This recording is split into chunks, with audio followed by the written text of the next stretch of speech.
You're driving through the Nevada desert at 3 in the morning. The radio died an hour ago, swallowed by static and distance. Your headlights carve through darkness so complete it feels solid, revealing nothing but asphalt and sagebrush stretching toward mountains that exist only as black silhouettes against a star-drunk sky. This is the kind of emptiness that makes you question what's real, what governments tell their people, and what they keep locked away in places that don't officially exist. Out here in this vast cathedral of silence, the air itself seems to hum with secrets. Every shadow could hide something extraordinary. Every restricted sign could mark the boundary between the world you know and the world you're not supposed to know. Tonight, we're examining one of the most controversial testimonies in the history of unidentified aerial phenomena, a story that emerged from the desert in 1989 and has refused to fade despite decades of scrutiny and doubt. It's the account of a man who says he worked on vehicles that defy explanation in a place that officially doesn't exist,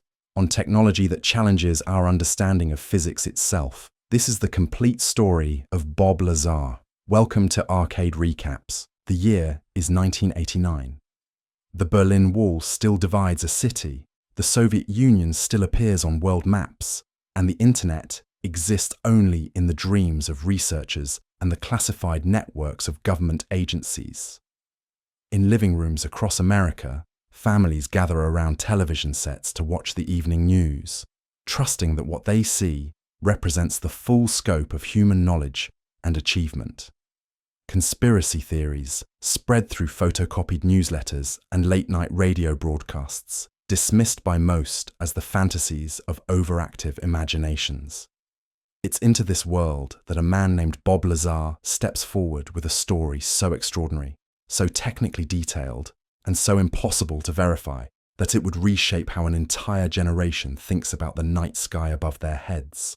But Bob Lazar doesn't burst onto the scene with fanfare or dramatic revelations. Instead, he appears as a shadow on a television screen, his face obscured, his voice slightly altered, using the pseudonym Dennis. He speaks with the measured cadence of someone who has spent weeks wrestling with an impossible decision, someone who knows that the words he's about to speak will change his life in ways he can't predict or control. The interview airs on KLAS TV in Las Vegas, conducted by George Knapp, an investigative reporter whose reputation for serious journalism lends weight to even the most extraordinary claims. What Lazar describes during that first interview sounds like science fiction. A secret facility called S4, built into the mountains south of the already legendary Area 51. 9 extraterrestrial craft housed in hangars camouflaged so perfectly they disappear into the rock face. Technology based on principles that earthly physics says shouldn't work. And at the center of it all, a man who claims he was hired to reverse engineer propulsion systems that operate by manipulating gravity itself. Robert Scott Lazar was born in Coral Gables, Florida, in 1959, into a world where the space race was just beginning, and the mysteries of the atom were revealing themselves in both wonderful and terrifying ways. His childhood was marked by an insatiable curiosity about how things worked, a fascination with the unseen forces that govern our universe, and a willingness to explore the edges of what was considered possible. By his own account, this curiosity led him through an unconventional educational path. He claims to have studied at the California Institute of Technology and the Massachusetts Institute of Technology, though official records of these achievements have never been found. Skeptics point to this absence as evidence of fabrication.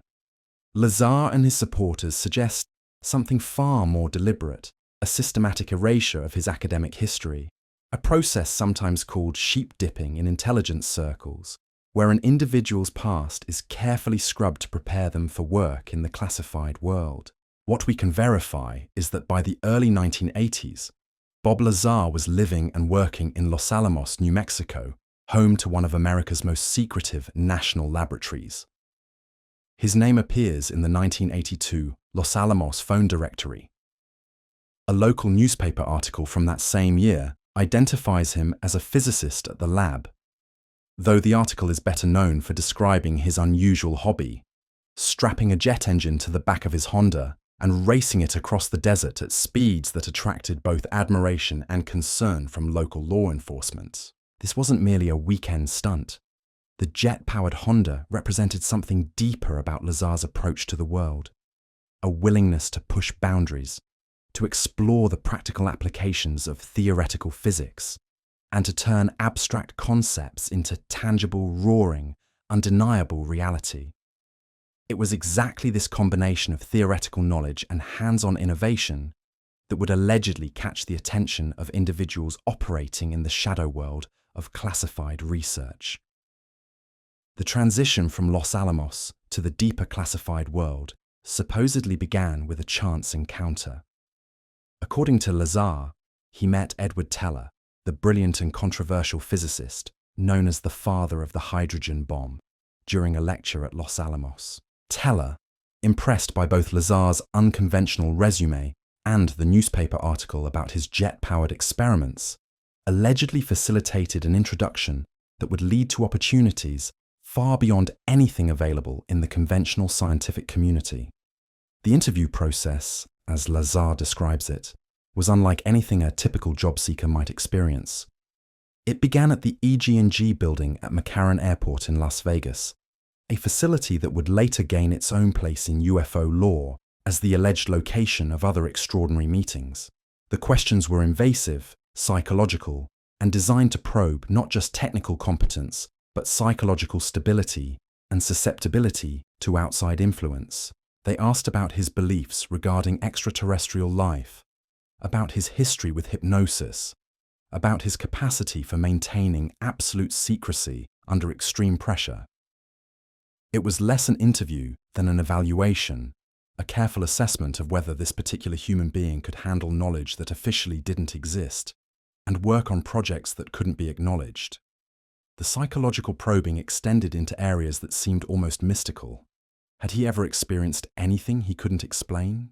Did he believe in phenomena beyond the accepted boundaries of science?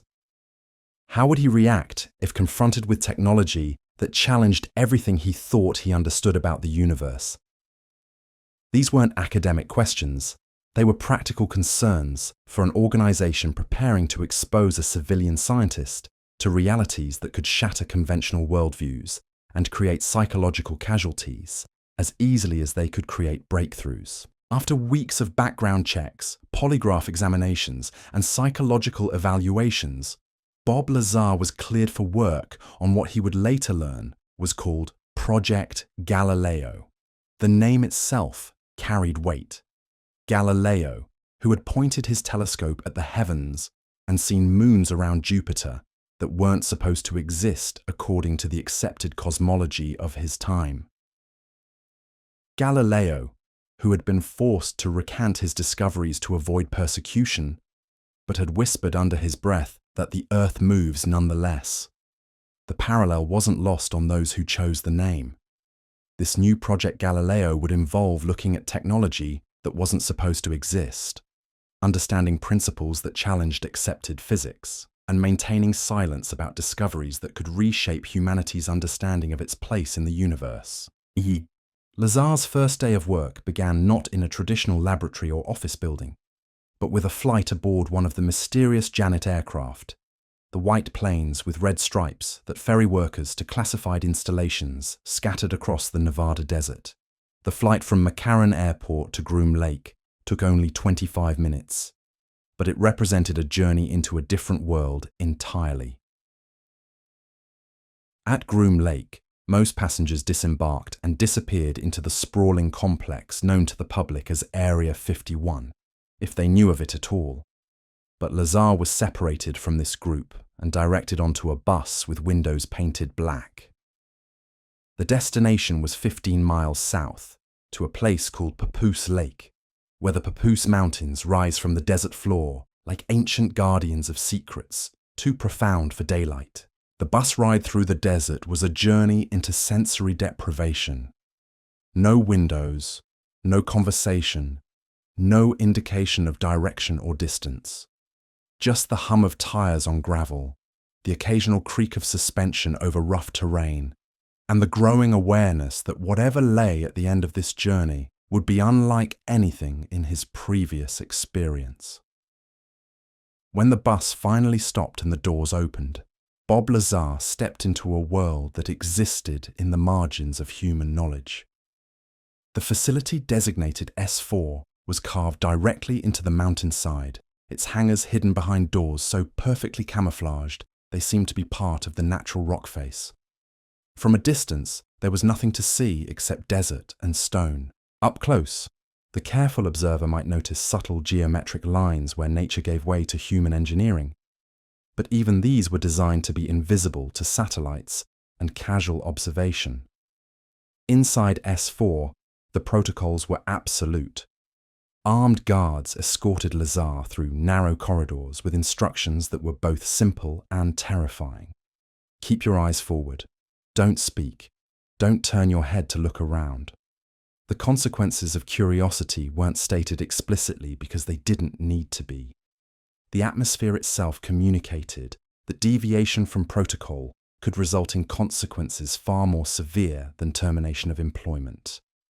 The first briefing took place in a small, windowless room where Lazar was left alone with a stack of documents that would challenge everything he thought he knew about technology, physics, and humanity's place in the universe.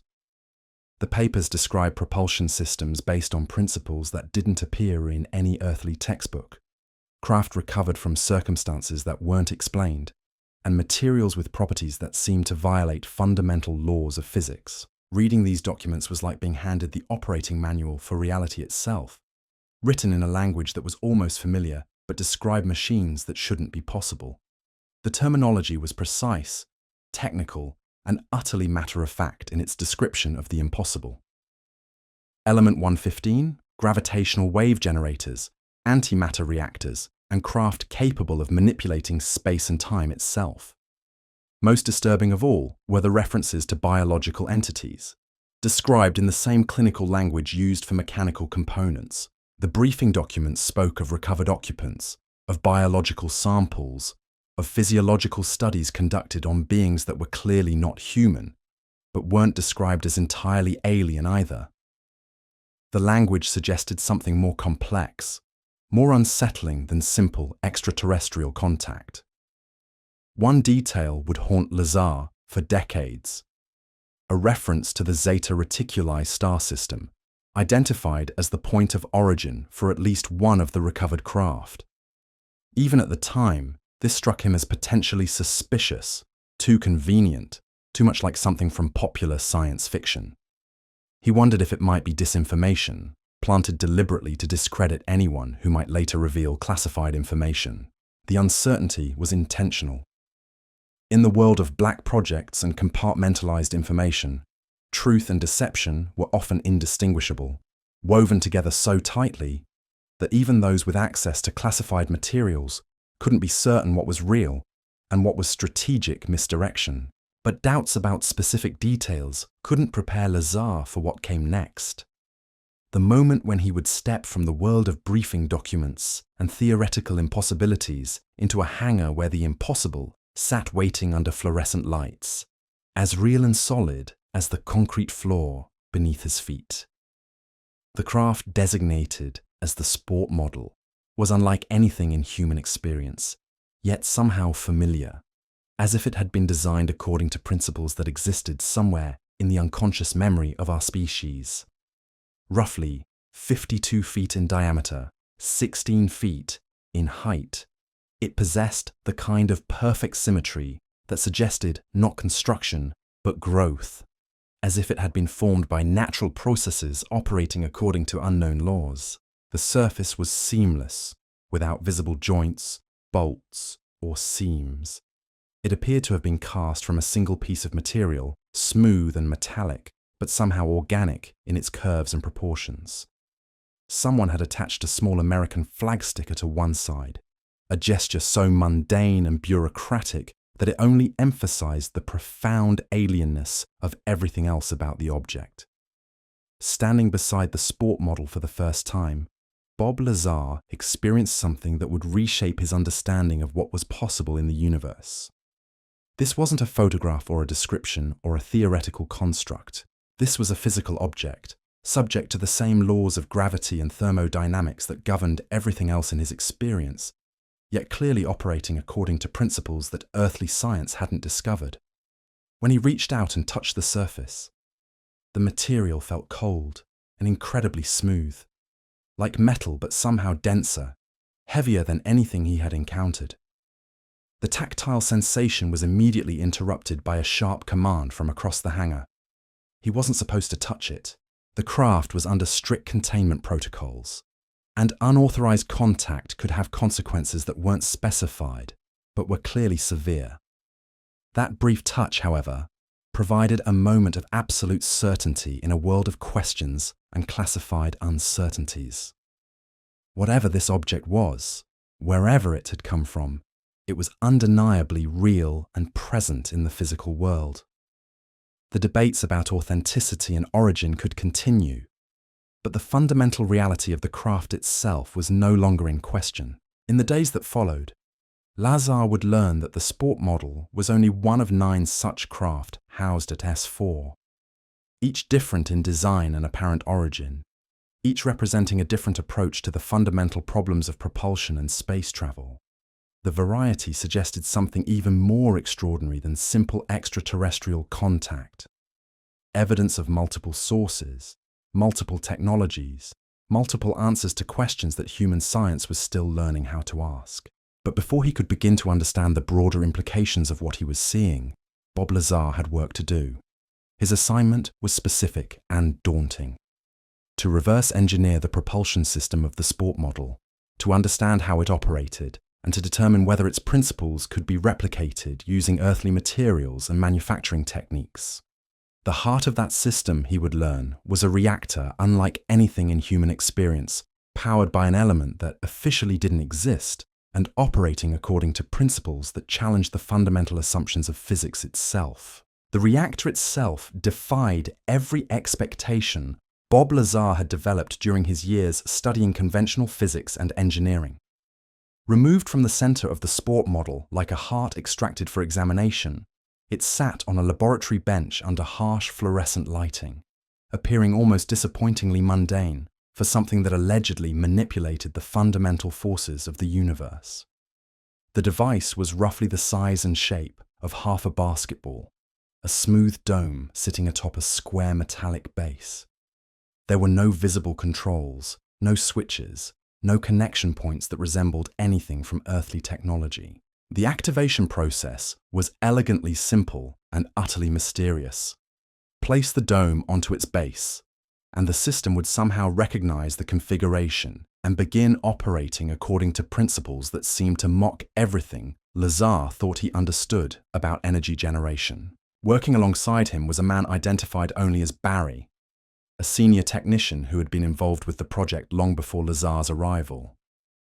Barry was cautious with information, revealing details slowly and only when directly relevant to their immediate work. He had the measured demeanor of someone who had learned to compartmentalize extraordinary experiences, to treat the impossible as routine, and to maintain professional distance from discoveries that could drive lesser minds toward obsession or madness. The relationship between Lazar and Barry developed carefully, like 2 explorers sharing the burden of mapping unknown territory. They were partners in an endeavor that neither fully understood, bound together by shared access to knowledge that isolated them from the rest of humanity. In quiet moments between experiments, Barry would occasionally let slip details that painted a picture of a project far stranger and more dangerous than even the briefing documents had suggested. There had been others before Lazar, Barry revealed during one such moment. The previous scientist assigned to the reactor had died under circumstances that were never fully explained to the surviving team members. According to Barry's carefully worded account, the predecessor had grown frustrated with the slow pace of progress and had attempted to cut into the reactor's housing, hoping to access its internal mechanisms directly. The result had been catastrophic.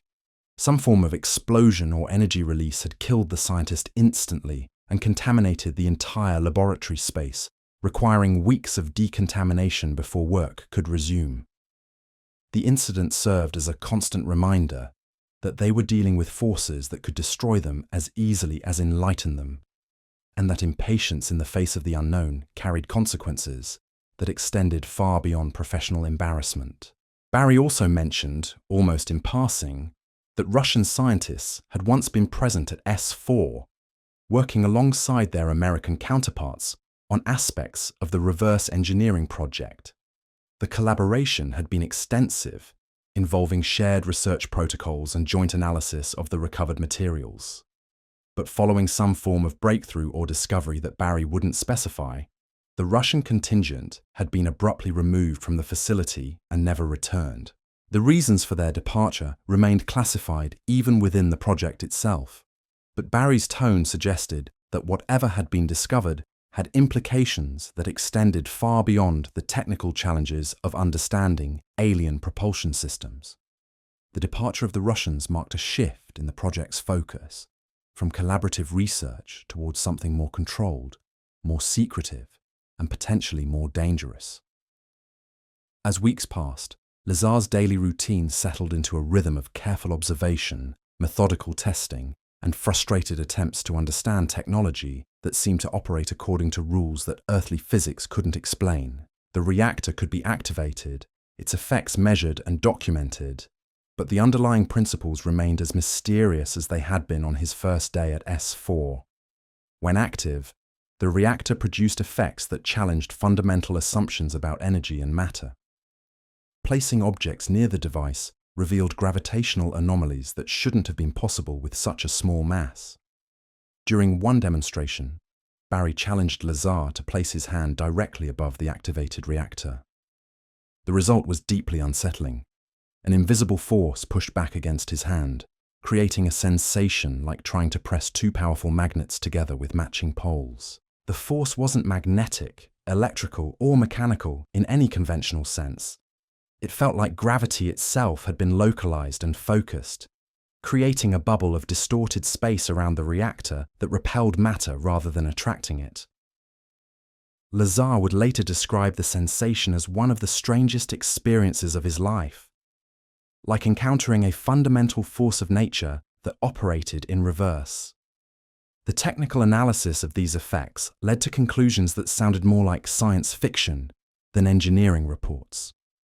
The reactor appeared to be generating what Lazar termed gravity waves, focused distortions in spacetime that could be directed and controlled with precision that defied current understanding of gravitational physics.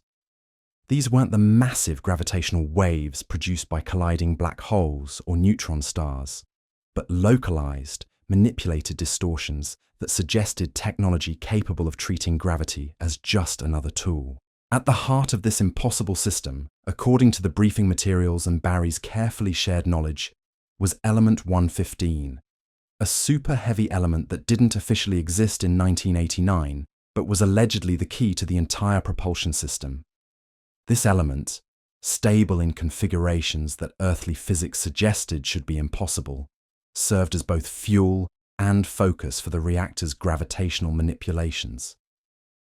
The element was described as being bombarded with protons in a process that briefly transmuted it into element 116, releasing what the documents called gravity A waves in the process. These waves, unlike the familiar gravity that holds planets in orbit around stars, operated on a much smaller scale and could be focused, directed, and amplified through the craft's systems. The terminology itself suggested a level of gravitational physics that was decades or centuries ahead of earthly science. Gravity A and gravity B implied a classification system for gravitational effects that included forces and phenomena that human physicists had never observed or theorized. It was like being handed a periodic table that included elements from a completely different universe, governed by laws that were familiar enough to be comprehensible, but alien enough to be revolutionary. Working with Barry to understand these systems, Lazar began to appreciate the sheer audacity of what they were attempting. They were trying to reverse engineer technology that operated according to principles their civilization hadn't discovered, using tools and concepts that were crude approximations of what the original designers had intended.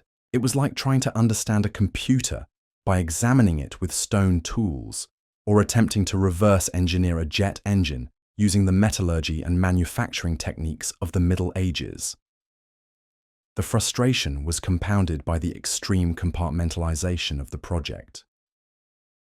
Lazar and Barry could study the reactor, but they weren't allowed to communicate with other teams working on different aspects of the craft. They could observe the gravitational effects, but they couldn't examine the focusing systems that directed those effects. They could measure the energy output, but they couldn't access the control mechanisms that regulated that output. This compartmentalization wasn't accidental. It was a deliberate security measure designed to ensure that no single individual or small group could understand enough of the system to replicate it independently. Each team held one piece of a vast puzzle, with the complete picture known only to a few individuals at the highest levels of the project hierarchy. Despite these limitations, progress was being made.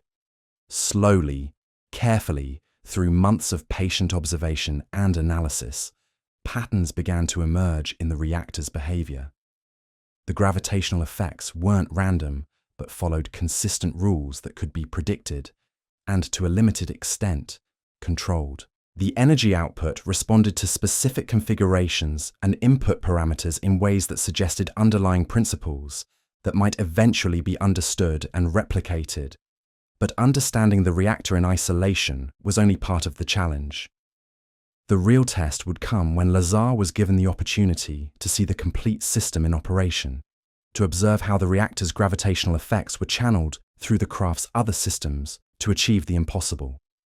Controlled flight that defied conventional understanding of aerodynamics, propulsion, and physics itself. That opportunity would come sooner than expected, and with it, a demonstration that would forever change Bob Lazar's understanding of what was possible in the universe. But it would also mark the beginning of the end of his time at S4, as the careful balance between secrecy and scientific progress began to shift towards something far more restrictive and ultimately unsustainable. The demonstration flight was scheduled for a Wednesday evening, when air traffic over the restricted airspace was at its minimum and the risk of unwanted observation was reduced to acceptable levels. Lazar and Barry were escorted from their laboratory to an observation area outside the hangar complex, where they could witness the sport model's capabilities without compromising the security protocols that governed every aspect of the S4 operation. The craft sat motionless on the desert floor, its seamless surface reflecting the last light of the Nevada sunset. There was no visible crew, no external support equipment, no indication of the revolutionary technology contained within its smooth hull. To a casual observer, it might have appeared to be nothing more than an unusual sculpture, or perhaps a piece of experimental art deposited in the middle of nowhere. Then, without warning or ceremony, it began to move. The sport model lifted from the ground with no visible means of propulsion, no thrust plumes, no downwash of air or debris.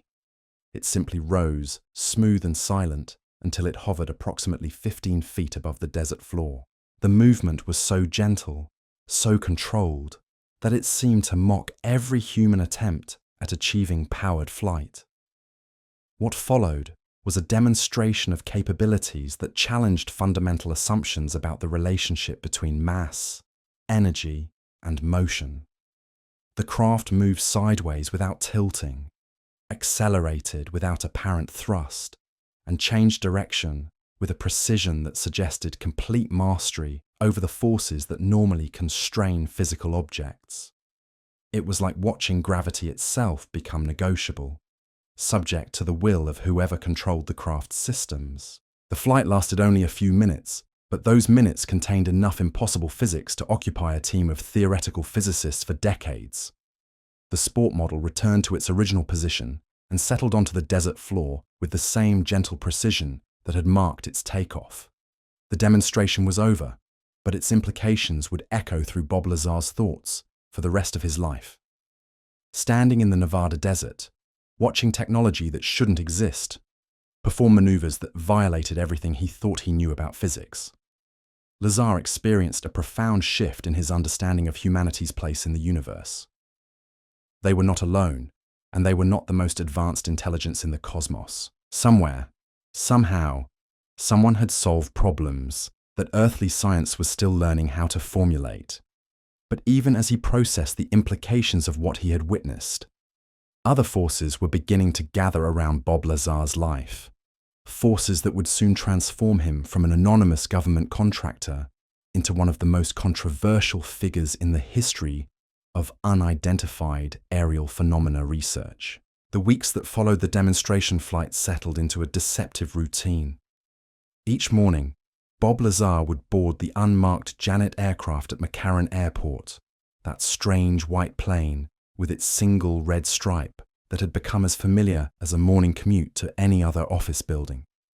The 25-minute flight to Groom Lake had lost its initial mystery, replaced by the mundane reality of reading briefing materials and reviewing the previous day's test results. But routine, in a place like S4, was an illusion. Every day brought new questions, new impossibilities, and new reminders that the work they were conducting existed in a realm where the normal rules of science, security, and human understanding had been suspended. The reactor continued to defy analysis. Despite months of careful observation, measurement, and theoretical modeling, its fundamental operating principles remained as mysterious as they had been on Lazar's first day. The device produced measurable effects that could be documented and replicated, but the underlying mechanism remained hidden behind layers of physics that earthly science hadn't yet developed the tools to penetrate. Barry had grown more comfortable sharing information as their working relationship deepened. During quiet moments between experiments, he would offer glimpses into the broader scope of the S4 operation, details that painted a picture of a project far more extensive and complex than even the classified briefing documents had suggested. The 9 craft housed at S4 weren't simply different models of the same technology, Barry explained. They represented what appeared to be entirely different approaches to the fundamental problems of interstellar travel and gravitational manipulation. Some were clearly more advanced than others, suggesting a progression of technological development that spanned potentially vast periods of time. One craft, which Barry referred to only by its hangar designation, appeared to be severely damaged, its hull breached in ways that suggested some form of violent encounter. Another seemed almost organic in its construction, its surfaces flowing and curved in patterns that resembled natural growth rather than mechanical engineering. A third was angular and geometric, its design philosophy apparently based on principles that prioritized function over the aesthetic harmony that characterized the sport model. The variety suggested something that the briefing documents had only hinted at. These craft might not all originate from the same source. The possibility that S4 housed technology from multiple civilizations, multiple approaches to physics and engineering, added layers of complexity to an already incomprehensible situation. But it was Barry's casual mention of the craft's operational history that provided the most unsettling revelation. These weren't museum pieces or archaeological artifacts. Some of them had been observed in active flight, conducting missions or operations that remained classified even within the project itself. The implication was clear. Somewhere in the chain of command above S4, decisions were being made about the deployment and use of technology that humanity barely understood. The thought that these craft might be operational, that they might be conducting missions in earthly airspace under human control, added a dimension of immediate relevance to the reverse engineering project. This wasn't purely academic research into alien technology. It was preparation for the practical application of capabilities that could reshape the balance of power on Earth and beyond. As winter approached, Lazar's access to the project began to expand in subtle ways. He was occasionally permitted to observe other teams working on different aspects of the craft, though direct communication remained forbidden. He watched technicians studying what appeared to be navigation systems, their displays showing star charts and coordinate systems that bore no resemblance to earthly astronomy. Another team worked with materials that seemed to respond to thought or intent rather than physical manipulation. Panels and surfaces would change configuration when approached by authorized personnel, suggesting control systems that operated through means that conventional engineering couldn't explain. The technology wasn't just advanced, it was intuitive in ways that implied a completely different relationship between consciousness and matter. Most intriguing of all was his brief glimpse of what appeared to be communication equipment, devices that seemed designed for interaction with intelligences that weren't necessarily human. The interfaces were elegant but alien, suggesting methods of information exchange that transcended language, culture, and possibly even the basic sensory modalities that humans use to understand their environment. These observations reinforced the growing conviction that S4 wasn't simply a research facility. It was a contact point, a place where multiple forms of intelligence intersected for purposes that remained hidden from all but the highest levels of the project hierarchy.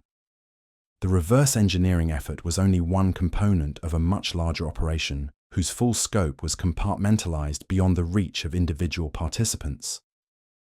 But even as Lazar's understanding of the project's complexity deepened, other aspects of his life were beginning to deteriorate under the strain of absolute secrecy.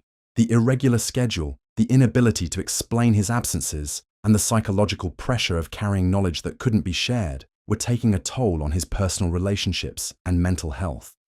The security protocols that governed his life extended far beyond the confines of S4 itself.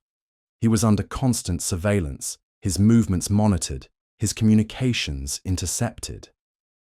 The watchers were invisible but omnipresent, a reminder that his involvement in the project had fundamentally altered his relationship with privacy, autonomy, and personal freedom. Phone calls ended abruptly when certain topics arose.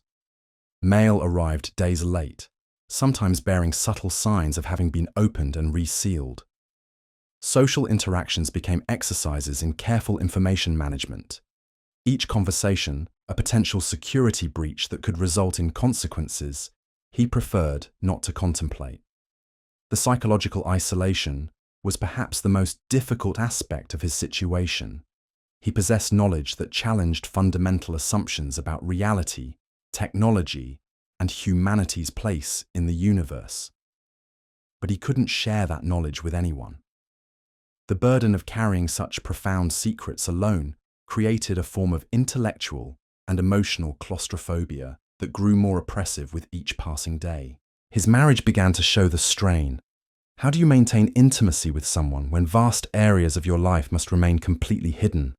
How do you build trust when your daily routine involves systematic deception about where you go, what you do, and why you can't explain the changes in your behavior and perspective? The cover story provided by his handlers painted him as a mundane government contractor working on conventional defense projects.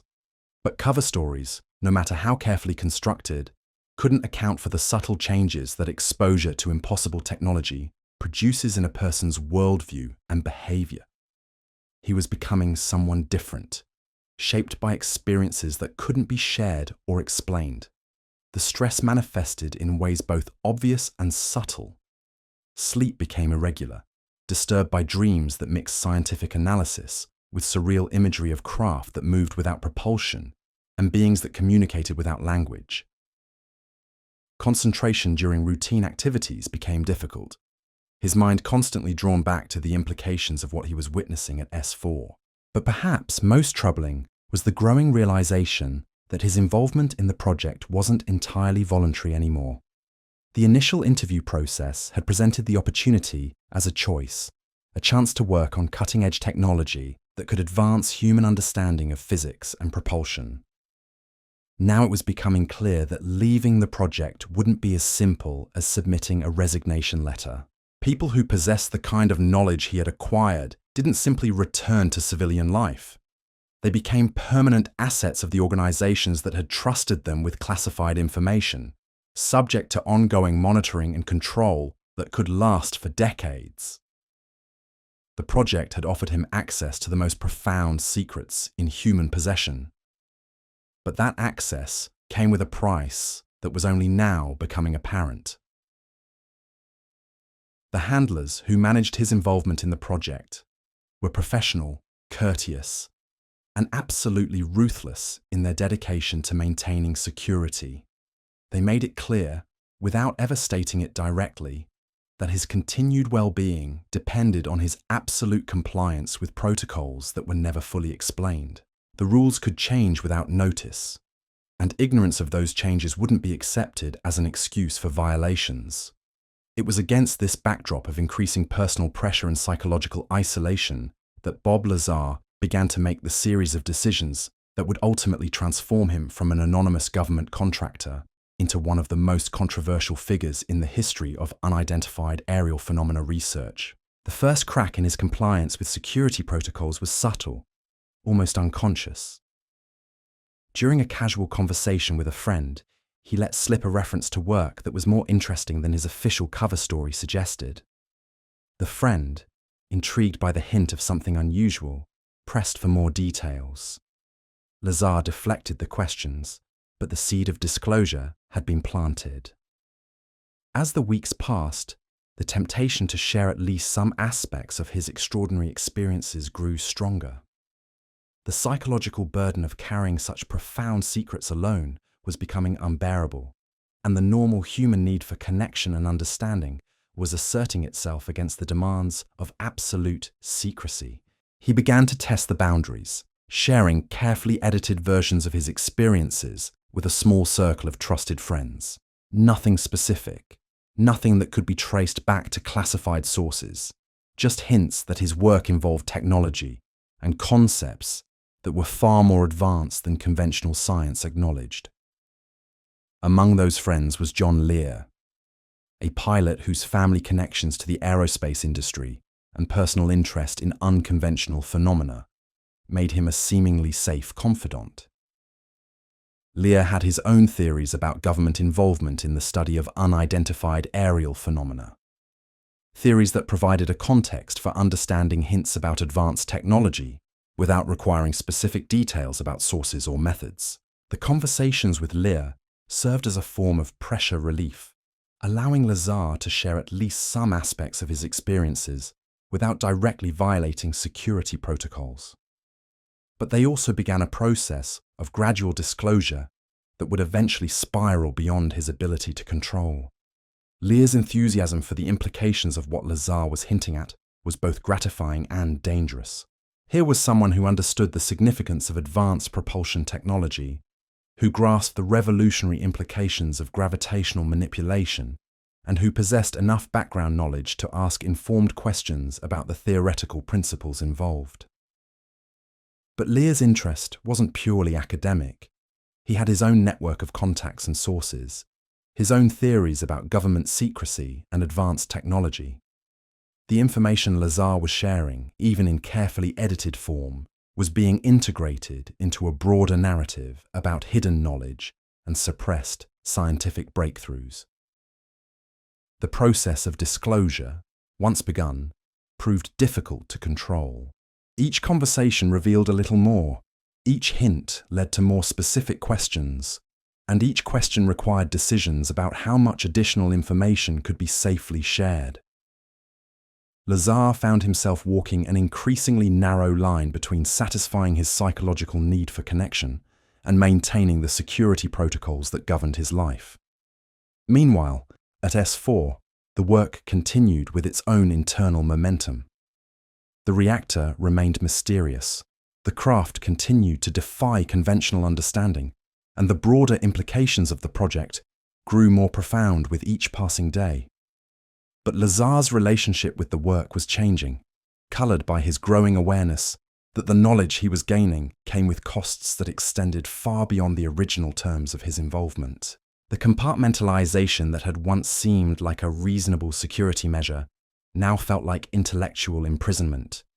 He could study individual components of revolutionary technology, but he wasn't allowed to understand how those components fit together into a coherent whole. He could observe effects that challenged fundamental laws of physics, but he couldn't share those observations with the broader scientific community that might help interpret their significance. The frustration of working in isolation, combined with the psychological pressure of maintaining absolute secrecy, was creating a volatile situation that would soon require resolution. Bob Lazar was approaching a decision point that would force him to choose between continued compliance with security protocols and the human need to share knowledge that could transform humanity's understanding of its place in the universe. That decision, when it finally came, would be precipitated by events that were already in motion, forces gathering around his life that would soon make continued secrecy impossible. The question wasn't whether his involvement in the S4 project would become public knowledge, but how and when that revelation would occur and what consequences it would bring for everyone involved. The stage was being set for one of the most controversial disclosures in the history of unidentified aerial phenomena research, a revelation that would divide researchers, government officials, and the general public for decades to come. Bob Lazar was about to step from the shadows into a spotlight that would follow him for the rest of his life, carrying with him claims that would either revolutionize human understanding of technology and physics, or stand as one of the most elaborate deceptions ever perpetrated on the American public. The truth, as always in the world of classified research and government secrecy, would prove far more complex and elusive than either his supporters or his critics would ever acknowledge. The breaking point came not with dramatic confrontation or sudden revelation, but with the quiet accumulation of pressures that had been building beneath the surface of Bob Lazar's carefully compartmentalized existence. Like a fault line under geological stress, the fractures had been spreading invisibly until the moment when the entire structure of secrecy could no longer hold. It began with something as mundane as a missed phone call. Lazar had been scheduled for his regular transport to S4, the familiar routine of the Janet flight from McCarran Airport that had become as predictable as any commuter's morning journey. But the call never came. Hours passed, then days, with no explanation, no contact, no acknowledgement that he had ever been part of anything beyond his official cover employment. The silence was more unsettling than any direct confrontation would have been. In the world of classified operations, communication gaps could mean anything from administrative delays to fundamental security breaches. They could indicate routine schedule changes or the complete termination of an individual's access to information that officially didn't exist.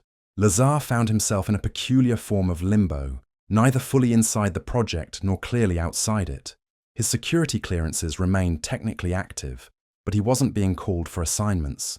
His handlers maintained their distant surveillance, but they offered no explanations for the change in his status. He existed in a grey area where questions couldn't be asked and answers wouldn't be provided even if they could. The psychological impact of this uncertainty was profound.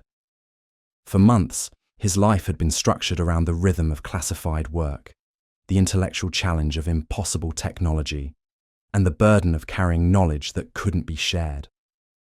Now, suddenly, that structure had vanished, leaving him with memories of extraordinary experiences that had no outlet and no validation. During this period of enforced isolation from S4, Lazar's conversations with John Lear became more frequent and more detailed. The psychological pressure of carrying such profound secrets alone had become unbearable, and Lear's enthusiasm for unconventional phenomena provided a sympathetic audience for carefully edited accounts of his experiences. Lear, for his part, recognized the significance of what he was hearing. His background in aviation and his family's connections to the aerospace industry gave him the technical knowledge to understand the implications of advanced propulsion systems and gravitational manipulation. More importantly, his existing theories about government involvement in the study of unidentified aerial phenomena provided a framework for integrating Lazar's hints into a broader narrative about hidden technology and suppressed scientific breakthroughs. But Lear wasn't content to remain a passive listener. His own investigations into unconventional phenomena had put him in contact with researchers, journalists, and investigators who shared his interest in challenging official narratives about advanced technology and government secrecy. The information Lazar was sharing, even in carefully edited form, represented potential confirmation of theories that had been circulating in these circles for years. Among Lear's contacts was George Knapp, an investigative reporter with KLAS TV in Las Vegas, whose reputation for serious journalism had been built on his willingness to pursue stories that other reporters avoided. Knapp had already demonstrated his interest in unconventional phenomena through his coverage of various unexplained incidents and his interviews with individuals claiming inside knowledge of classified programs. When Lear approached Knapp with hints about a source who might have direct experience with advanced technology being studied at classified facilities, the reporter's investigative instincts were immediately engaged. Here was a potential story that could either expose one of the most significant secrets in government history or reveal the elaborate delusions of individuals operating on the fringes of rational discourse. Knapp's initial approach to the story was cautious and professional. He understood the difference between sensational claims and credible testimony, and he had no interest in promoting fantasies or delusions. But he also recognized that extraordinary claims, if true, deserved serious investigation, regardless of how impossible they might seem within conventional frameworks of understanding. The first contact between Knapp and Lazar was arranged through Lear, conducted with the kind of careful security protocols that both men had learned to navigate during their respective involvements with classified information. They met in neutral locations, used coded language, and maintained the kind of operational security that would have been familiar to anyone who had worked in the intelligence community. Lazar's initial reluctance to speak with a journalist was understandable. Every aspect of his training and experience had emphasized the absolute necessity of maintaining secrecy about classified programs. The penalties for unauthorized disclosure weren't just professional, they could be criminal, with consequences that extended far beyond individual career prospects. But the psychological pressure of isolation, combined with the uncertainty about his status within the project, had created conditions where the normal constraints on disclosure were beginning to weaken. The human need for validation, for connection, for the sharing of extraordinary experiences was asserting itself against the demands of institutional secrecy. Knapp's approach was patient and professional. He didn't push for immediate revelations or dramatic confessions. Instead, he allowed Lazar to share information at his own pace, in his own way, building trust gradually through demonstrated discretion and genuine interest in understanding rather than exploiting what he was being told. The conversations that developed between them over several weeks revealed the depth and specificity of Lazar's experiences at S4. This wasn't someone repeating rumors or speculation. The technical details, the specific descriptions of technology and procedures, the insider knowledge of security protocols and facility layouts all suggested direct, personal experience with exactly the kind of classified programs that officially didn't exist. Knapp's journalistic instincts told him that he was dealing with either one of the most significant stories of his career or one of the most elaborate deceptions he had ever encountered. The challenge was determining which, and that determination would require the kind of careful investigation and verification that separated legitimate journalism from sensational exploitation. As their conversations continued, Lazar began to reveal more specific details about his experiences. He described the reactor technology, the gravitational effects, the craft themselves, and the broader scope of the reverse engineering program. Each revelation was more extraordinary than the last, painting a picture of government involvement with technology that challenged fundamental assumptions about physics, engineering, and humanity's place in the universe. But even as he shared these details, Lazar remained acutely aware of the risks he was taking.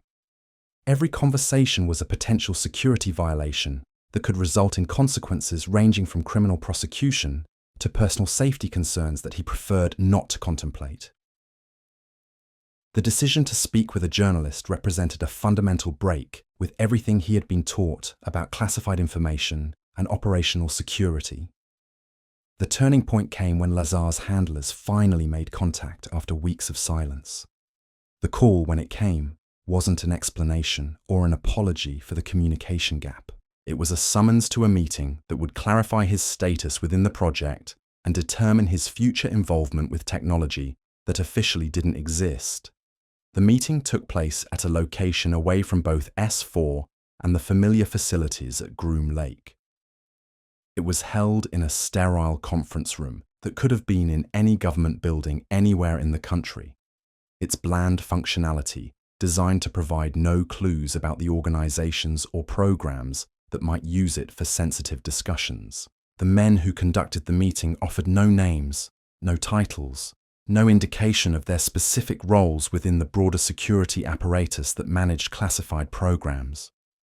They spoke with the measured professionalism of individuals who had conducted similar conversations many times before, their demeanor suggesting that Lazar's situation was neither unique nor particularly surprising to them.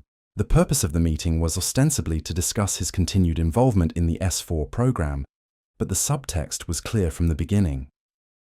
His handlers had become aware of his conversations with individuals outside the project, conversations that represented potential security breaches, regardless of how carefully he had tried to limit the information shared. They didn't accuse him of specific violations or threaten him with immediate consequences. Instead, they presented him with a choice that wasn't really a choice at all: complete compliance with security protocols that would be more restrictive than anything he had previously experienced, or termination of his involvement in the project, with all the attendant consequences that such termination might entail. The new protocols would have effectively ended his personal life as he knew it.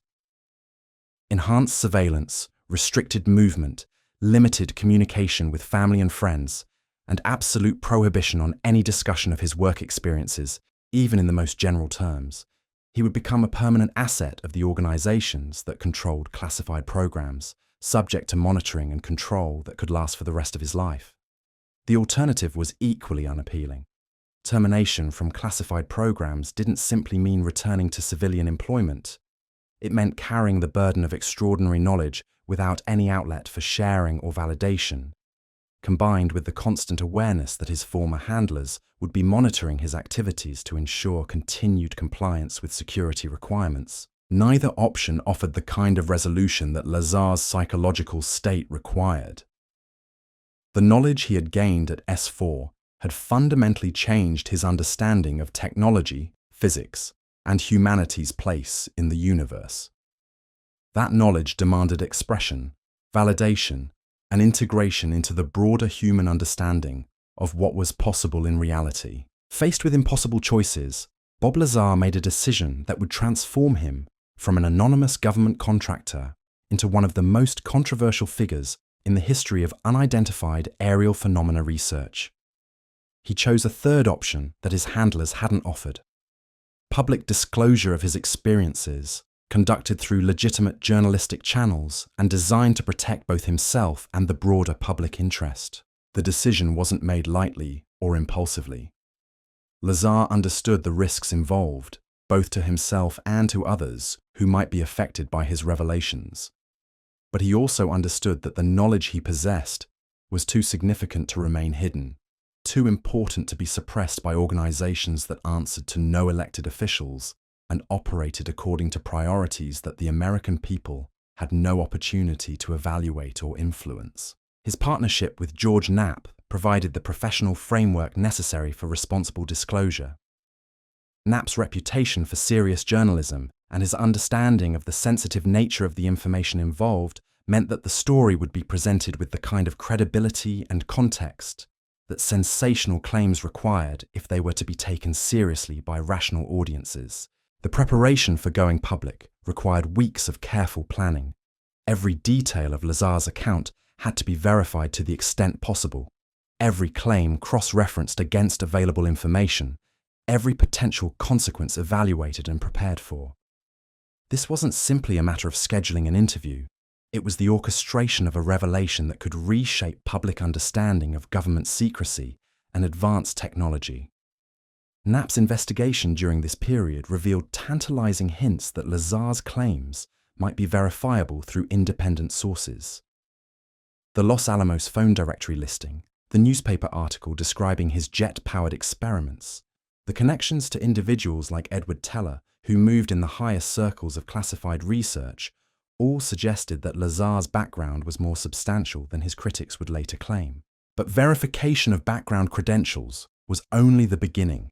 The real challenge was determining whether his specific claims about S4, the craft, and the technology he described could be corroborated through other sources or independent investigation. The process of preparing for disclosure also revealed the extent to which Lazar's life had been monitored and controlled during his involvement with classified programs. Phone records showed patterns of surveillance. Financial records revealed unexplained transactions. And personal relationships had been subjected to the kind of scrutiny normally reserved for individuals under criminal investigation. The surveillance wasn't limited to Lazar himself. His family members, friends, and associates had all become subjects of interest to organizations that operated in the shadows of official government structure. The web of monitoring and control extended far beyond the individual at its center, affecting everyone who had significant contact with someone who possessed classified knowledge. This broader impact of security protocols on personal relationships and family life represented one of the hidden costs of involvement in classified programs. The individual who gained access to extraordinary knowledge paid a price that extended far beyond personal career considerations, affecting everyone in their social and family networks. As the date for public disclosure approached, the psychological pressure on Lazar intensified. He was preparing to violate every principle of operational security he had been taught, to challenge organizations that possessed virtually unlimited resources for protecting their secrets, and to step into a public spotlight that would follow him for the rest of his life. The decision to go public represented more than just the disclosure of classified information. It was a fundamental assertion of individual conscience against institutional control, a declaration that some knowledge was too important to remain hidden, regardless of the consequences to those who possessed it. But even as he prepared for the interview that would change his life forever, Bob Lazar couldn't have anticipated the full scope of what he was setting in motion. His revelations would divide researchers, investigators, and the general public for decades to come. They would inspire new generations of individuals to question official narratives about advanced technology and government secrecy. They would also subject him to scrutiny, criticism, and controversy that would follow him far beyond anything he had experienced during his time in the classified world. The story he was preparing to tell would become one of the most debated accounts in the history of unidentified aerial phenomena research, a narrative that would be simultaneously embraced as vindication of long-held suspicions and dismissed as elaborate fantasy or deliberate deception.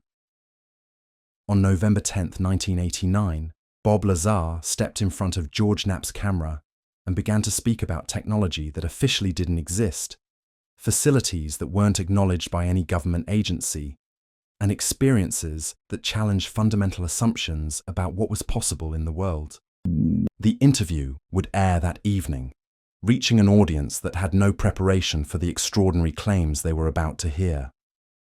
In living rooms across Las Vegas and beyond, families would gather around television sets to listen to a man calmly describing his work on craft that manipulated gravity, technology powered by elements that didn't officially exist, and government programs that operated completely outside public knowledge or oversight.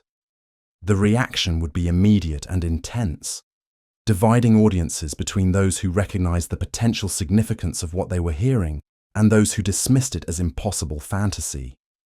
But regardless of individual reactions, the disclosure had begun, and there would be no returning to the comfortable certainties that had existed before Bob Lazar decided to speak. The secret world he had inhabited for months was about to collide with public awareness in ways that would reshape discussions about government transparency, advanced technology, and humanity's understanding of its place in a universe that might be far more populated and technologically sophisticated than most people had ever imagined.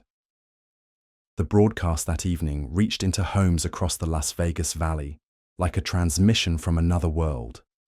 Families settling in for the nightly news found themselves confronted with claims so extraordinary that they challenged the very foundations of what most Americans believed about their government, their technology, and their universe. Bob Lazar appeared on screen not as the shadowy figure from his first interview months earlier, but as himself, his face clearly visible, his voice steady and measured.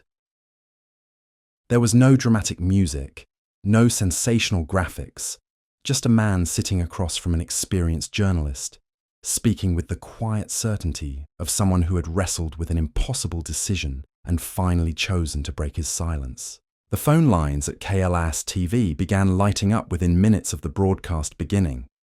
Viewers called with questions, challenges, expressions of disbelief and fascination. Some were angry, demanding to know how the station could air such obvious fabrications. Others were intrigued, asking for more details about the technology Lazar described. A few claimed to have their own experiences with unexplained phenomena that suddenly seemed less impossible in light of what they were hearing. But the most significant reaction came from sources that George Knapp hadn't expected. Within hours of the broadcast, he began receiving calls from individuals who claimed to have independent knowledge of the programs Lazar described. Some were former military personnel who had heard rumors about classified facilities and unusual aircraft. Others were aerospace workers who had encountered technologies that didn't match anything in conventional development programs. None of these sources were willing to go on record, and many refused to provide specific details that could be independently verified. But the pattern of contact suggested that Lazar's account had resonated with individuals who possessed their own fragments of knowledge about programs that officially didn't exist. The reaction from official sources was predictably different.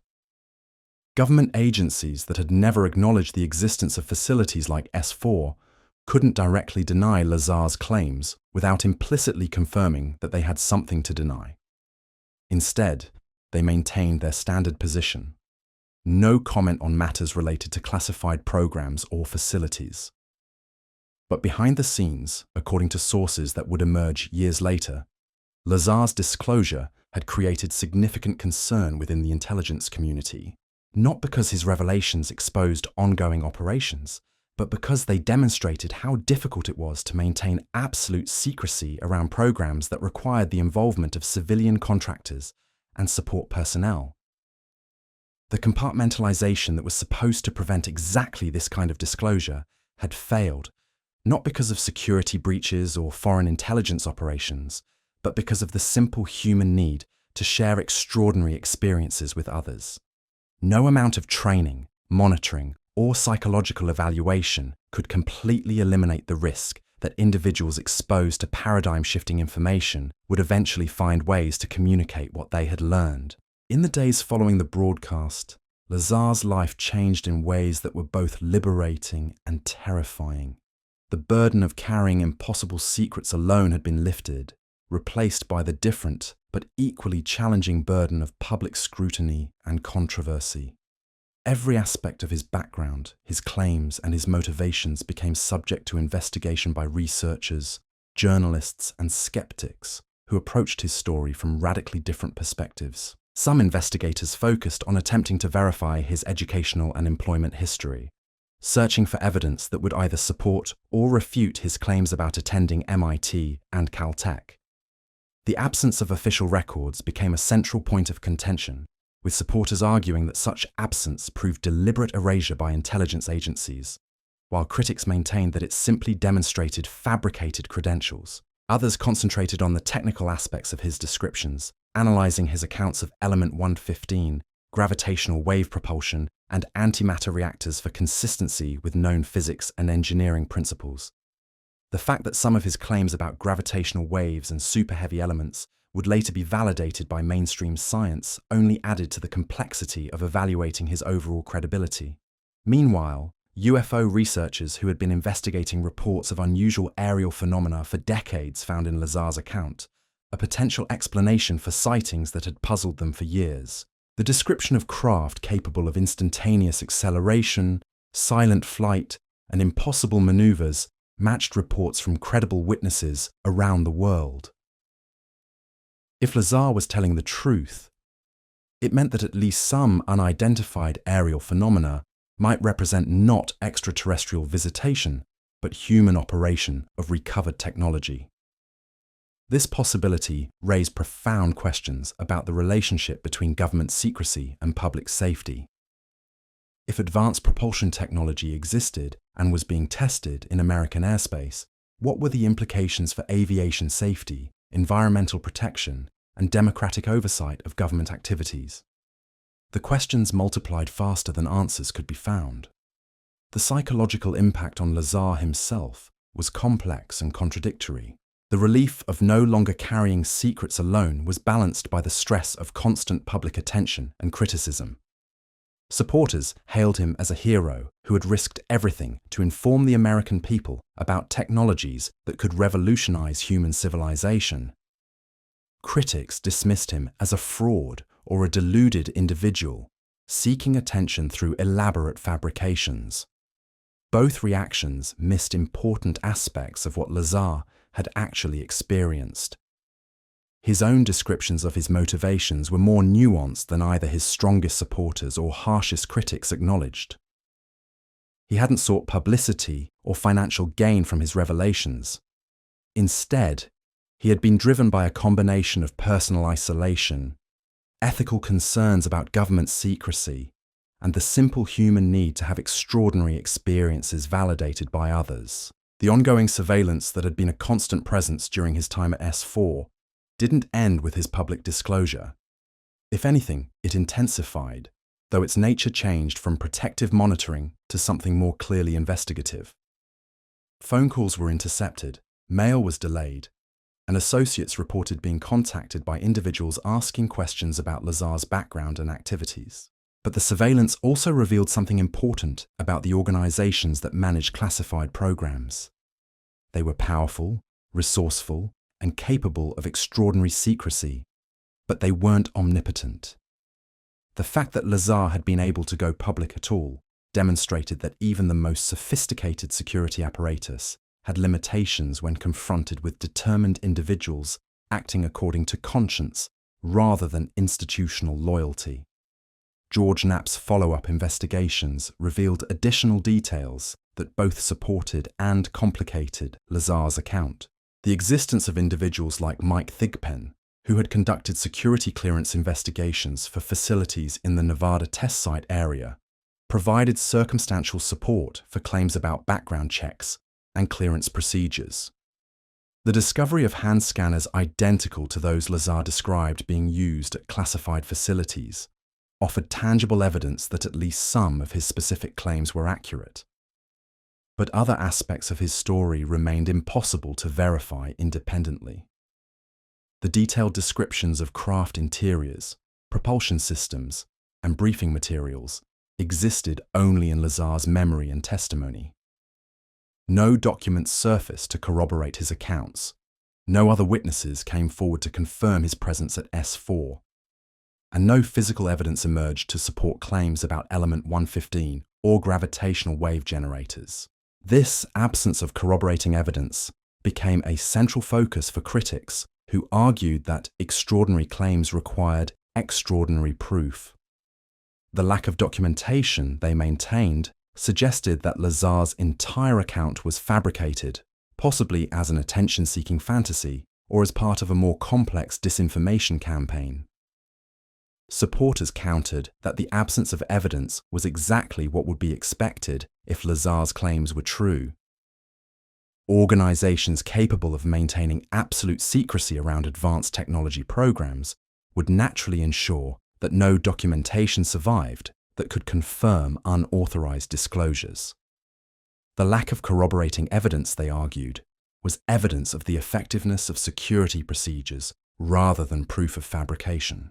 The debate over Lazar's credibility became a microcosm of larger disagreements about government transparency, the nature of evidence, and the relationship between official authority and individual conscience. His story forced people to confront uncomfortable questions about what they were willing to believe, what level of proof they required for extraordinary claims, and how they evaluated the credibility of individuals challenging official narratives. As months passed, and the initial media attention began to fade, Lazar attempted to return to something resembling normal life. He established United Nuclear Scientific, a company that supplied scientific equipment and materials to researchers and educators. The business provided both financial support and a connection to the scientific community that had been disrupted by his involvement in classified programs. But normal life proved elusive for someone who had become one of the most recognizable figures in UFO research. Speaking engagements, documentary interviews, and ongoing media attention kept his story in public consciousness, long after he might have preferred to step back from the spotlight. Each new development in mainstream physics that seemed to validate aspects of his claims brought renewed attention to his account. The 2015 detection of gravitational waves by the LIGO Observatory was particularly significant. Lazar had described gravitational wave propulsion systems decades before mainstream science confirmed that gravitational waves even existed. While this didn't prove the existence of the technology he claimed to have studied, it demonstrated that his descriptions were at least consistent with physical phenomena that were later verified through conventional research. Similarly, the synthesis of element 115 by Russian and American scientists in 2003, 14 years after Lazar first described it as the fuel for alien propulsion systems, provided another point of apparent validation.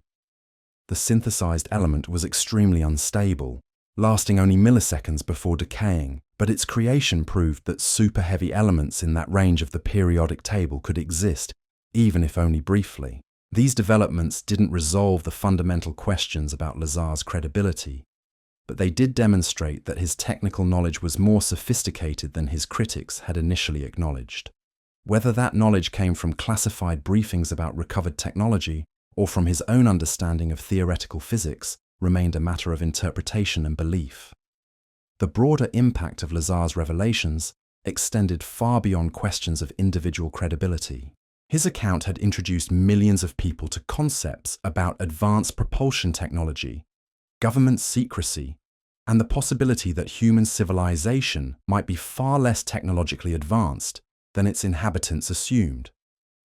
These ideas took root in popular culture, influencing everything from science fiction entertainment to serious academic discussions about the implications of potential extraterrestrial contact. The story also highlighted the tension between democratic governance and national security requirements. If Lazar's claims were accurate, it meant that revolutionary technologies with profound implications for human civilization were being studied and potentially developed without any public oversight or democratic input. The technologies he described could reshape energy production, transportation, and humanity's relationship with its environment. Yet they remained completely outside public awareness or political debate. This raised fundamental questions about the nature of representative government in an era of increasingly sophisticated classification systems. How could democratic societies make informed decisions about their future if the most significant technological developments were hidden from public view? What were the long-term implications of allowing unelected intelligence organizations to make decisions about technologies that could affect all human civilization? The questions had no easy answers, but Lazar's disclosure had at least brought them into public consciousness. Whether his specific claims were accurate or not, his story had forced a broader conversation about government secrecy, technological development, and the public's right to know about research conducted in their name and with their tax dollars. As the years passed and new generations discovered his story through documentaries, books, and internet discussions, Bob Lazar remained a controversial figure whose account continued to divide researchers and the general public. Some viewed him as a courageous whistleblower who had risked everything to inform humanity about technologies that could revolutionize civilization. Others dismissed him as a fraud whose elaborate fabrications had misled millions of people and diverted attention from legitimate research into unexplained phenomena. But perhaps the most significant aspect of his story wasn't whether every detail was accurate, but what it revealed about the human need to understand our place in a universe that might be far stranger and more populated than most people imagined. In a world where advanced technology was increasingly concentrated in the hands of governments and corporations that operated beyond public oversight, Lazar's account served as a reminder that individual conscience could still challenge institutional authority. The desert winds that blow across the Nevada test site carry no answers about the ultimate truth of Bob Lazar's claims, but they whisper questions that refuse to be silenced, questions about what lies hidden in the classified world, what technologies might exist beyond public knowledge, and what responsibilities individuals have when they possess information that could change humanity's understanding of its place in the cosmos. These questions echo through the quiet hours of the night, when the boundaries between the possible and impossible seem most permeable, and when the vast darkness above reminds us how much we still don't know about the universe we inhabit. In that darkness, Bob Lazar's story continues to resonate, neither fully proven nor completely dismissed, but persistent in its challenge to our assumptions about what is real, what is possible, and what truths might be waiting to be discovered in the shadows between official acknowledgement and human curiosity. The story he told that night in 1989 has become part of the larger narrative about humanity's relationship with the unknown, a narrative that continues to evolve as new evidence emerges and new questions arise. Whether future discoveries will vindicate his claims or consign them to the realm of elaborate fiction, his account has already achieved something significant. It has kept alive the possibility that reality might be far more extraordinary than we have been led to believe. And in a world where conformity and official authority often discourage questions that challenge accepted narratives, that possibility alone represents a valuable contribution to human understanding, regardless of where the ultimate truth might lie. The years that followed Bob Lazar's public disclosure unfolded like ripples spreading across still water, each wave carrying new questions, new investigations, and new controversies that would define decades of research into unidentified aerial phenomena. His story had opened doors that could never be fully closed, creating spaces where impossible possibilities could be examined under the harsh light of public scrutiny. In the quiet aftermath of media storms and documentary productions, when the cameras had moved on to other stories and the immediate sensation had faded, something more profound began to emerge. Researchers, scientists, and investigators found themselves grappling not just with the specifics of Lazar's claims, but with the broader implications of what his account suggested about the nature of reality itself. The technical aspects of his descriptions proved particularly intriguing to physicists and engineers who approached his story with professional skepticism but open minds. The gravitational wave propulsion systems he described operated according to principles that sounded impossible in 1989, but became increasingly plausible as theoretical physics advanced. The manipulation of space-time itself, the localized distortion of gravitational fields, the possibility of propulsion systems that didn't require reaction mass, these concepts moved from the realm of pure speculation toward the edges of theoretical possibility. Dr. Harold Puthoff, a respected physicist who had worked on classified programs for the government, found aspects of Lazar's technical descriptions compelling enough to warrant serious consideration. While he couldn't confirm the specific details about S4 or element 115, he acknowledged that the physics underlying the described propulsion systems weren't necessarily impossible, merely beyond current technological capability.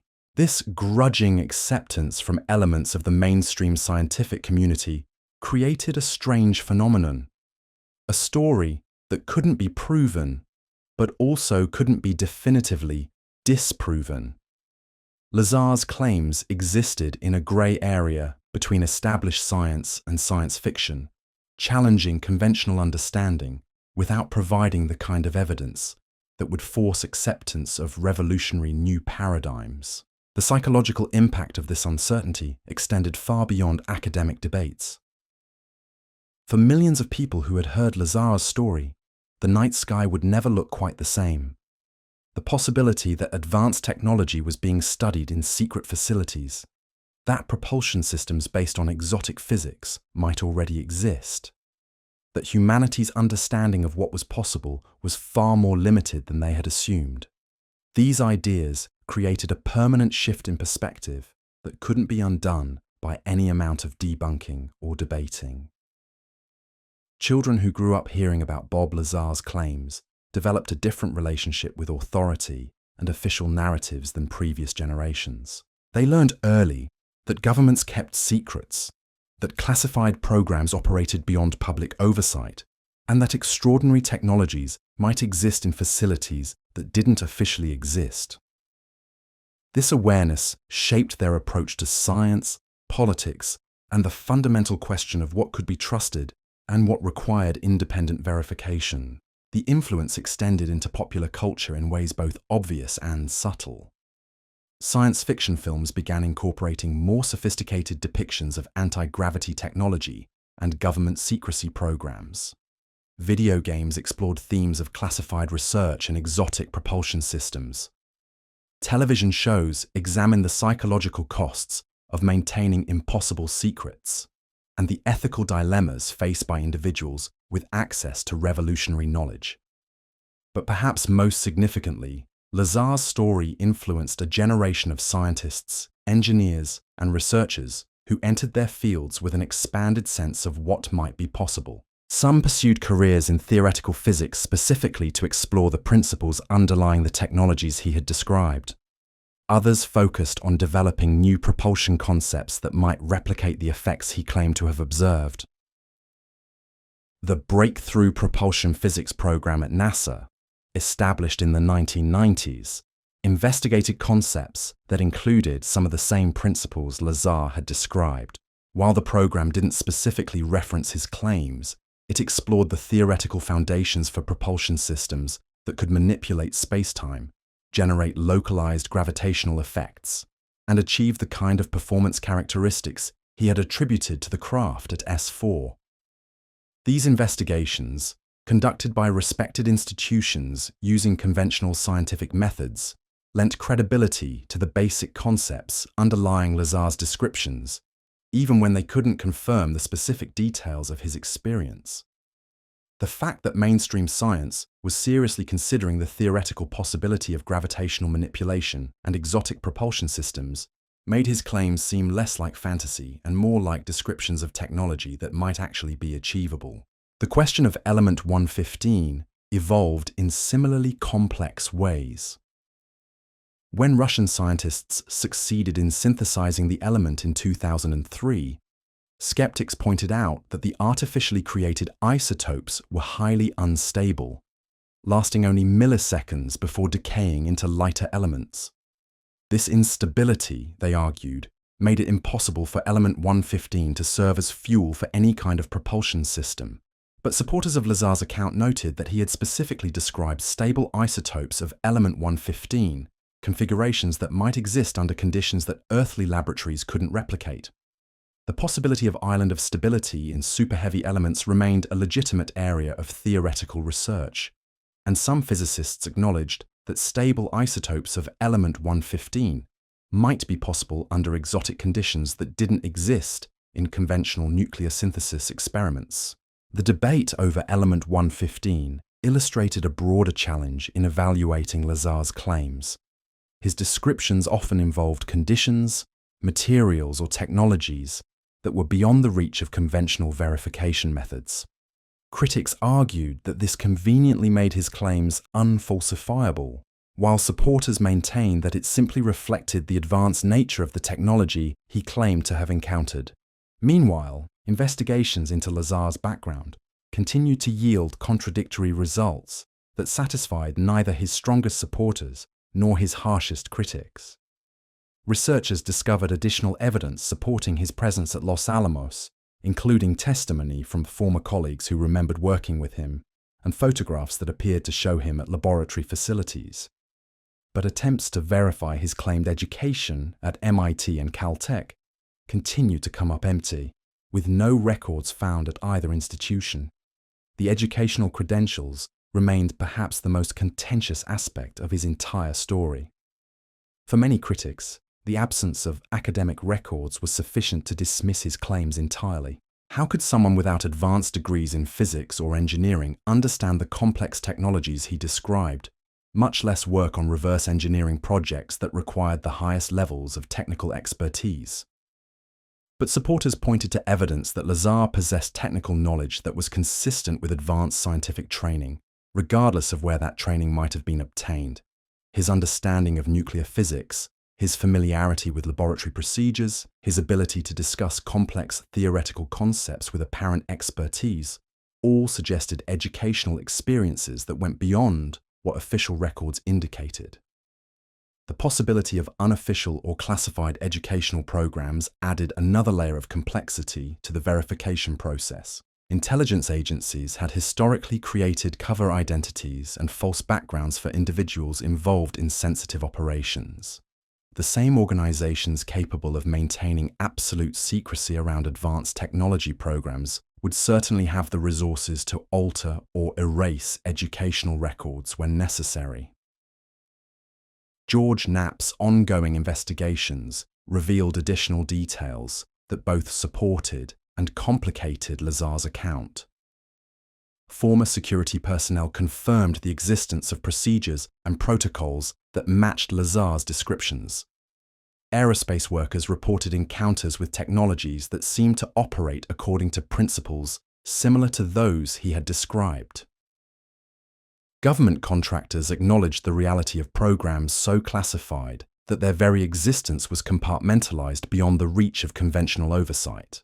But none of these corroborating sources could confirm the specific details of Lazar's experience at S4. The compartmentalization that protected classified programs also made it virtually impossible to verify individual accounts of involvement in those programs. Each person possessed only fragments of the larger picture, and those fragments were carefully isolated from each other to prevent unauthorized disclosure. This isolation created a peculiar situation where Lazar's story could be simultaneously supported by circumstantial evidence and impossible to verify through direct confirmation. The security procedures designed to protect classified programs also protected them from the kind of investigation that might resolve questions about individual claims. The psychological toll of this ongoing controversy on Lazar himself became increasingly apparent as the years passed. The man who had once worked in anonymous obscurity on what he claimed were the most advanced technologies in human possession found himself transformed into a public figure whose every statement was analyzed, debated, and dissected by researchers around the world. The attention brought both benefits and burdens. Speaking engagements and documentary appearances provided financial support and kept his story in public consciousness. But they also required him to repeatedly relive experiences that were traumatic, extraordinary, and ultimately impossible to prove to the satisfaction of determined skeptics. The constant scrutiny affected his personal relationships, his business activities, and his ability to move forward with his life. Every new development in physics that seemed to validate aspects of his claims brought renewed media attention. Every debunking attempt or critical analysis generated new rounds of controversy and debate. He had become permanently associated with one of the most controversial stories in the history of unidentified aerial phenomena research. Yet despite the personal costs, Lazar continued to maintain the essential consistency of his account. The details might vary slightly in different tellings. The emphasis might shift depending on the audience, but the core elements of his story remained remarkably stable across decades of interviews, documentaries, and public appearances. This consistency was interpreted differently by supporters and critics. Skeptics argued that it reflected the rehearsed nature of a fabricated story, while believers maintained that it demonstrated the reliability of genuine memory. The same evidence could support radically different conclusions depending on the assumptions and biases of those evaluating it. The broader scientific community's response to Lazar's claims evolved in complex ways as theoretical physics advanced and new discoveries emerged. The detection of gravitational waves by LIGO observatories provided experimental confirmation of phenomena that Einstein had predicted, but that remained undetected for a century. The fact that Lazar had described gravitational wave propulsion systems decades before mainstream science could detect gravitational waves themselves lent credibility to his technical knowledge, even if it didn't prove the existence of the technology he claimed to have studied. Similarly, advances in our understanding of exotic matter, negative energy densities, and the theoretical possibility of manipulating space-time curvature made the propulsion systems he described seem less impossible than they had appeared in 1989. While none of these developments constituted proof of his claims, they demonstrated that the physics underlying his descriptions wasn't necessarily fantasy. The emergence of government acknowledgement of unidentified aerial phenomena in the 2000s and 2010s created additional context for evaluating Lazar's story, when military personnel began officially confirming encounters with objects displaying flight characteristics that defied conventional understanding. His descriptions of craft capable of instantaneous acceleration and impossible maneuvers seemed less like delusions and more like potentially accurate observations. The release of military videos showing objects performing maneuvers that violated known principles of aerodynamics sparked renewed interest in Lazar's account. If such objects existed and were being encountered by military personnel, where had they come from? Were they examples of foreign technology that had advanced beyond American capabilities? Or were they demonstrations of the kind of reverse-engineered systems that Lazar claimed to have studied at S4?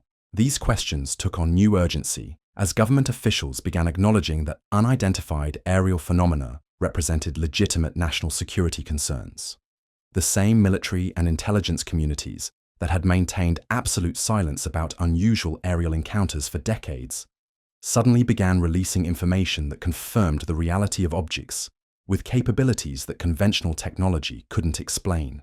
The shift in official attitudes created a new environment for evaluating claims about classified programs and advanced technology. Stories that had been dismissed as impossible fantasies were now being reconsidered in light of government acknowledgements that extraordinary phenomena were indeed occurring in American airspace. Bob Lazar's account, which had been marginalized for decades as the delusions of an attention-seeking fabricator, suddenly appeared more plausible in a world where military officials were confirming encounters with objects that displayed exactly the kind of capabilities he had described. The craft he claimed to have studied at S4 performed maneuvers that were virtually identical to those captured in military videos and witnessed by trained observers. This convergence of Lazar's historical claims with contemporary military observations created a new dynamic in the ongoing debate over his credibility.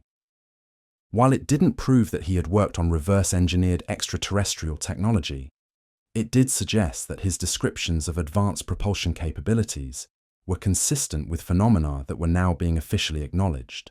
The possibility that some unidentified aerial phenomena might represent human operation of recovered or reverse-engineered technology gained new consideration from researchers who had previously dismissed such ideas as conspiracy theories. If objects with impossible flight characteristics were real, and if they weren't examples of foreign military technology, then their origin became a legitimate subject for investigation rather than speculation. The national security implications of this possibility were profound. If advanced propulsion technology existed and was being developed in classified programs, what were the implications for military planning, energy policy, and international relations? How could democratic societies make informed decisions about their future if revolutionary technologies were being developed without public awareness or oversight? These questions extended far beyond the specific details of Bob Lazar's claims to address fundamental issues about the relationship between classified research and democratic governance. The technologies he described, if they existed, could reshape human civilization in ways that would affect every person on Earth. Yet they remained completely outside public discussion or political consideration. The ethical dimensions of this secrecy became increasingly apparent as climate change, energy scarcity, and environmental degradation emerged as existential challenges for human civilization. If propulsion technologies based on exotic physics actually existed, they might offer solutions to problems that conventional approaches couldn't address. The continued classification of such technologies, if they were real, represented a form of intellectual imprisonment that prevented humanity from accessing knowledge that might be crucial for its survival.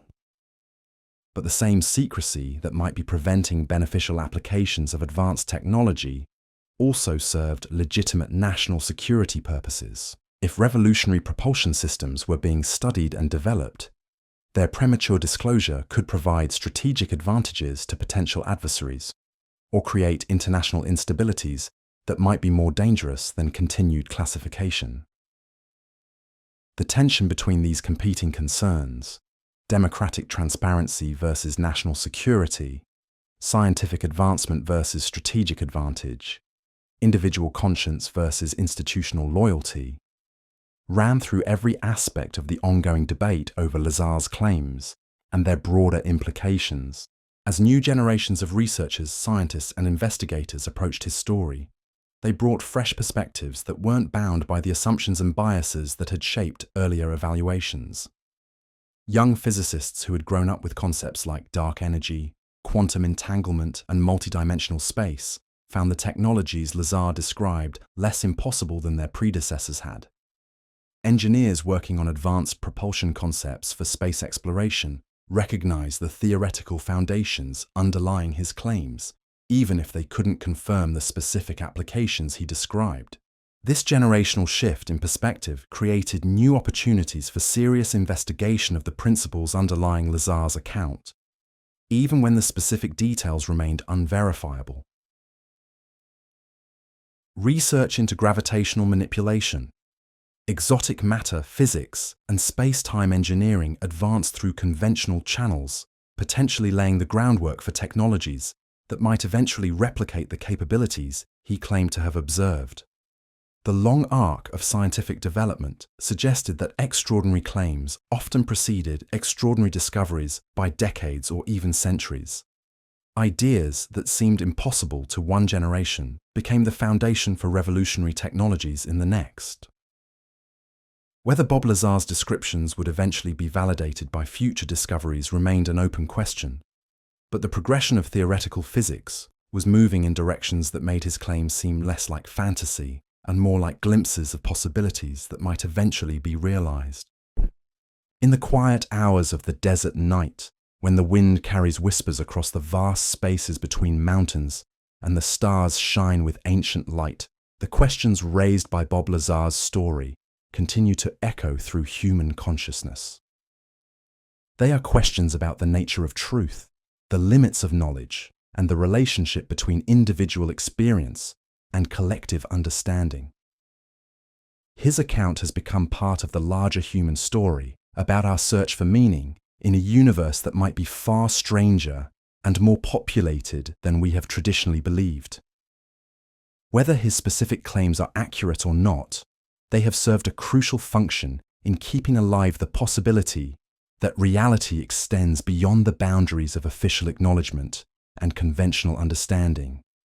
The desert holds its secrets close, but it cannot silence the questions that arise when human curiosity encounters the edges of the unknown. In that eternal tension between what we know and what we wonder, Bob Lazar's story continues to resonate, challenging us to remain open to possibilities that might transform our understanding of what it means to be human in a cosmos that may be filled with intelligence, technology, and wonders beyond our current imagination. These possibilities whisper through the darkness, carried on winds that have blown across this landscape for millennia, reminding us that the universe is vast, mysterious, and perhaps more extraordinary than we have yet dared to believe. In that vastness, the questions raised by one man's claims about impossible technology and government secrets become part of the eternal human quest to understand our place in the cosmic order and to discover what truths might be waiting in the spaces between what we know and what we dream might be possible. The questions that emerge from Bob Lazar's revelations have taken on a life of their own, spreading through the collective consciousness like seeds carried on desert winds. In laboratories around the world, researchers work on theoretical frameworks that edge closer to the possibilities he described. In classified facilities that may or may not exist, work continues on projects that official channels will neither confirm nor deny. And in the quiet spaces between certainty and doubt, new generations of investigators pursue leads that might someday provide the answers that have remained elusive for over 3 decades.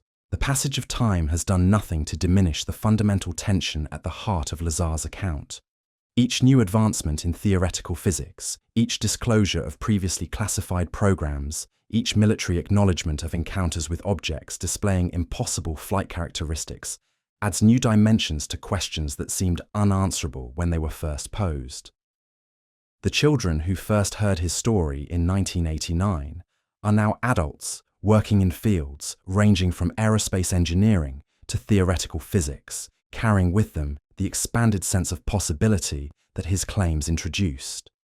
Some have dedicated their careers to pursuing the scientific principles underlying the technologies he described. Others have focused on investigating the institutional structures that might be capable of maintaining such profound secrecy.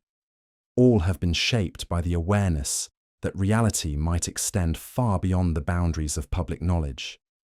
Universities now offer courses that explore the physics of gravitational manipulation and exotic propulsion systems.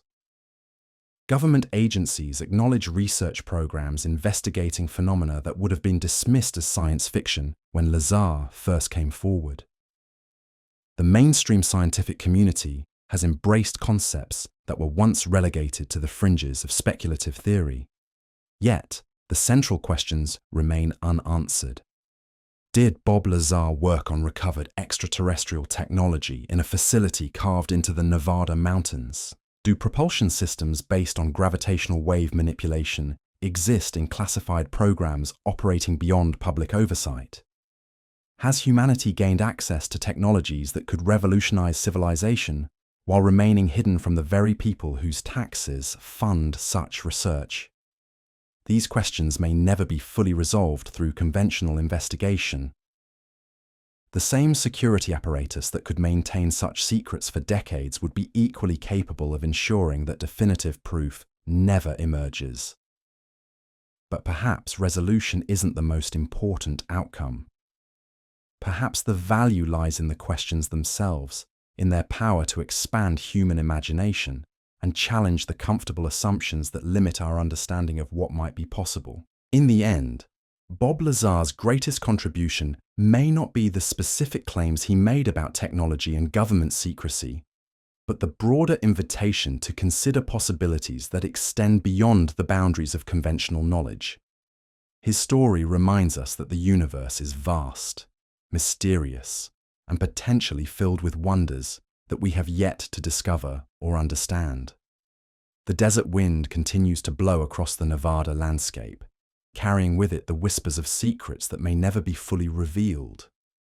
But in that eternal dance between the known and unknown, between official silence and human curiosity, the questions raised by one man's extraordinary claims continue to inspire those who refuse to accept that the limits of current understanding represent the limits of what might be possible.